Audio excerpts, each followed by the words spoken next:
안녕하십니까. 논리와 IoT 코딩의 이철승입니다. 자, 지난 시간에 그 아두이노 보드하고 아두이노가 어떤 것인지 뭐 이런 이야기를 간단히 설명을 드렸었죠. 이번 시간에는 우리가 이제 코딩하는 개념, 코딩하는 개념을 우리가 흔히 말해서 이제 프로그래밍이라고 합니다. 그래서 프로그래밍이 어떤 것이고, 프로그래밍 언어가 또 어떤 종류가 있는지 그런 것들에 대해서 간단하게 알아보도록 하겠습니다. 일단 아두이노 보드를 컨트롤하기 위해서는 우리가 프로그래밍 언어라는 것을 조금 알아야 돼요. 그래서 이제 프로그래밍 언어는 문법이 포함되어 있는 코드를 이야기를 하는 겁니다.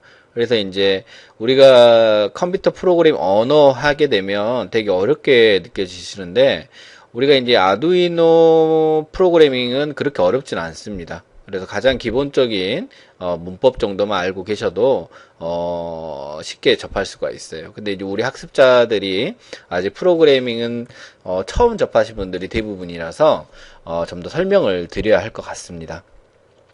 자, 우리가 프로그래밍 하는 행위죠. 그래서 우리 프로그래밍을 우리는 코딩이라고 쉽게 이야기를 합니다. 근데 코딩은 작은 개념이고요. 프로그래밍이 큰 개념이라고 보시면 돼요. 그래서 전체적인 이제 프로그래밍은 소프트웨어를 만드는 과정이라고 설명을 할 수가 있는데 우리가 이제 소프트웨어를 만드는 건 아니고 우리가 배우는 거는 프로그래밍 언어를 통해서 어떤 처리, 그러니까 센서에서 받은 값을 어떻게 처리할 것이냐, 뭐 이 정도 문법이라고 생각을 하시면 돼요. 대표적인 프로그래밍 언어들이 여기에 있는 C 언어, 그 다음에 C++, 뭐 파이썬, 그 다음에 C 샵도 있어요. 그 다음에 자바도 있고 여러 가지 언어들이 있어요.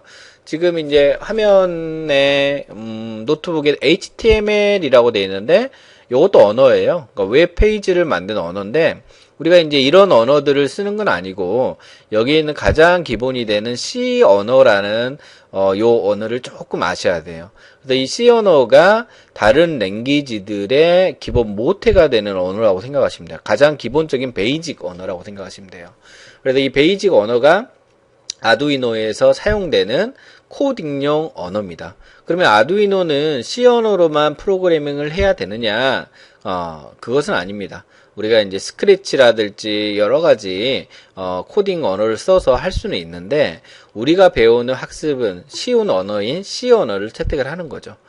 그래서 이제 그 사물 인터넷이나 뭐 아두이노 보드를 이용한 응용이나 이런 것들 할 때 뭐 요즘엔 초등학생들도 많이 합니다. 초등학생, 중고등학생 같은 경우는 블록 코딩이라는 걸 합니다.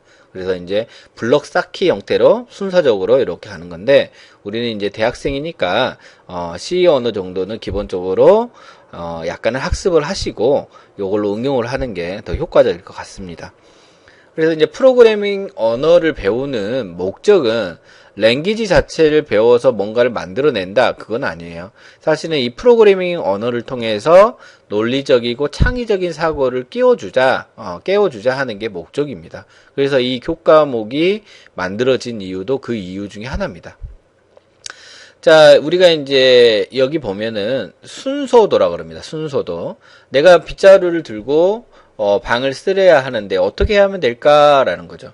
그러면 빗자루를 들고 방을 쓴다. 그러면 간단하게 이야기를 해서 그냥 비로 10번 쓸어 그렇게 할 수도 있지만 컴퓨터는 그렇게 하지 못해요. 그래서 먼저 이제 순서적으로 빗자루를 들고 바닥에 쓰레기를 쓸고 그 다음에 쓰레기가 모아졌는지 안 는지 판단을 하고 안 모아졌다면 다시 반복을 하는 이런 식으로 구조가 되어 있는 거죠. 그래서 이렇게 해서 쭉 반복을 합니다. 그래서 기본적인 문법에서는 반복문, 그 다음에 쓰레기가 모아졌나요? 안 모아졌나요? 어떤 조건을 물어보면 조건문, 그 다음에 조건에 만족하면 마무리 이렇게 구조가 되는 거죠.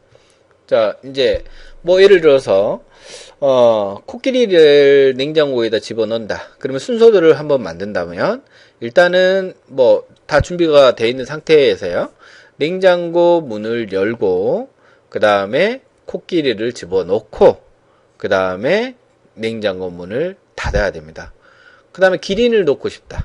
그렇다면 다시 냉장고 문을 열고 들어갔던 코끼리를 빼고 기린을 넣고 냉장고 문을 닫는다. 뭐 이런 식으로 되겠죠. 그래서 항상 시스템과 프로그램 간에는 read write, 읽고 쓰고 하는 과정이 반드시 필요하고 데이터를 열어주고 닫아주는 이런 과정이 필요하게 된 거죠. 그래서 이런 하나하나의 과정들을 우리는 이제 전문 용어로 알고리즘이라고 합니다. 알고리즘이라 하는데 뭐 알고리즘까지는 아니더라도 아무튼 이런 순서도를 가지고 작업을 한다라고 보시면 돼요. 그래서 직접 우리가 이 순서들을 그리는 건 아니고 이런 것들을 순서를 머릿속에다 잘 기내고 신호가 갔으니까 어떤 신호에 대한 동작을 하고 그 다음에 신호가 마무리되겠구나 뭐 이런 개념 정도만 잡고 있어도 될 것 같습니다. 자, 우리가 이제 프로그램을 배우는 이유, 자, 아래에 있는 유명한 사람이죠. 지금 고인이 되셨던 스티브 잡스입니다. 스티브 잡스. 뭐 혁신의 아이콘이라고 하시는데, 이분이 이렇게 이야기를 했습니다. 이 나라의 모든 사람들은 코딩을 배워야 합니다. 라고 했습니다. 코딩이라는 건 뭐냐면 프로그래밍이에요. 그러면, 이 나라의 모든 사람들은 코딩을 배워서 프로그램 엔지니어, 디벨로퍼가 돼야 되느냐? 그것은 아니고, 코딩을 배워서 생각하는 방법을 알아야 된다라는 거죠. 그래서 코딩 과정을 통해서 논리적인 사고와 창의적인 사고를 기를 수 있다라는 거예요. 그래서 우리가 대학에서 코딩 교육이 중요하다라는 이유는 그 자체를 보시면 안 돼요. 그 자체를 보시면 안 되고, 이런 학습을 통해서 생각하는 사고를 늘려가자 이겁니다. 그래서 우리 과목이 만들어진 이유도 그 이유입니다. 자, 그래서 코딩은 프로그래밍이라고 보시면 됩니다. 자, 프로그래밍. 어디다 프로그램을 할 것이냐? 대상이 어디냐에 따라서 어떤 언어를 쓸 건지 달라지겠지만 우리는 C 언어라는 랭귀지로 코딩을 합니다. 자, 그러면 프로그래밍 언어의 종류들이 이렇게 많이 있습니다. 이것보다 훨씬 더 많이 있습니다. C 언어, C++, 자바, 파이썬, PHP. 뭐 각각 언어들의 특징은 있어요. C 언어는 이제 1970년대에 만들어진 오래된 언어죠. 근데 오래된 언어인데 인베디드 시스템이라든지 아두이노 보드라든지 요런데 이제 작은 마이크로 프로세서에 작동하기에는 적합한 언어입니다. 그래서 이제 C 언어가 좀 더 발전을 해서 객체지향 언어의 성격을 띠는 C++가 나오게 되는 것이고 90년대에 이제 자바라는 언어, 그다음에 파이썬, PHP. 요거는 이제 PHP 같은 경우에는 웹페이지를 만드는 거예요. 그래서 이 프로그래밍 코드를 작업을 한다라고 해서 코딩이라고 하는 거예요. 그러면 결과적으로 왼쪽에 있는 어떤 시스템을 요런 영어로 된 프로그래밍 언어로 동작을 시키겠다라는 겁니다. 근데 이거는 사람이 알아들을 수 있는 언어예요. 사람이 만든 언어예요. 하지만 이런 컴퓨터 시스템은 이 사람이 만든 언어를 이해할 수가 없어요.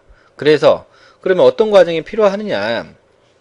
이런 사람이 만든 언어를 원시 언어라고 그러는데 원시 언어를 기계가 알아들을 수 있는 기계어로 바꿔주는 일을 해야 됩니다. 이 바꿔주는 일을 하는 게 우리가 말하는 번역 장치, 즉 컴파일러라고 그래요. 그래서 이런 언어들도 다 마찬가지로 원시 언어로 된 것들을 시스템의 0과 1로 된 이진 데이터, 즉 기계어로 바꿔지는 컴파일 과정을 거치게 되는 겁니다.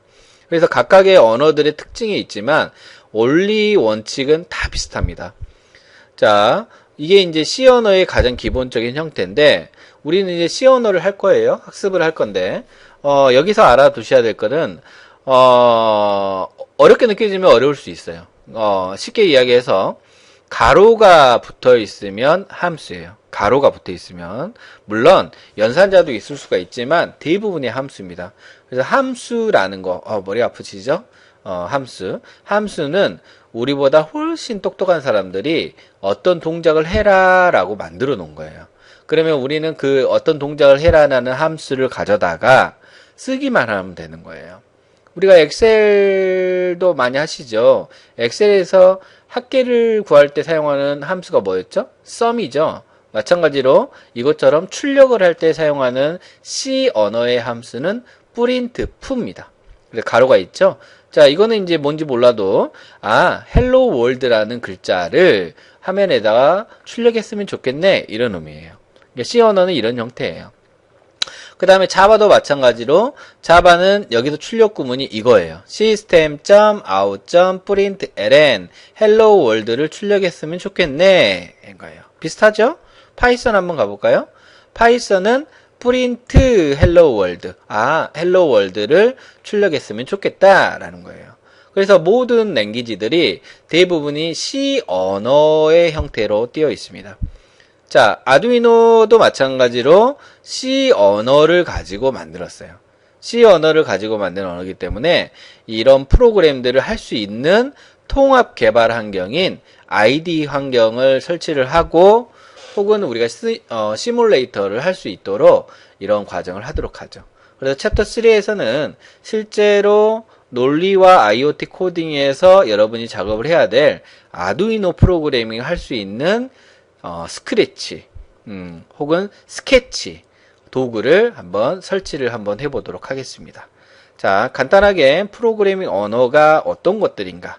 자, 프로그래밍 언어는 원시 코드죠. 원시 코드를 번역 장치를 통해서 아두이노라는 기계를 동작을 시키는 이런 과정이라고 보시면 되겠습니다. 자, 프로그래밍 언어 0과 1로 된 이진 데이터예요. 자, 기억하시고 챕터 3에서는 스케치 프로그램을 한번 저와 함께 설치를 해보도록 하겠습니다. 수고하셨습니다.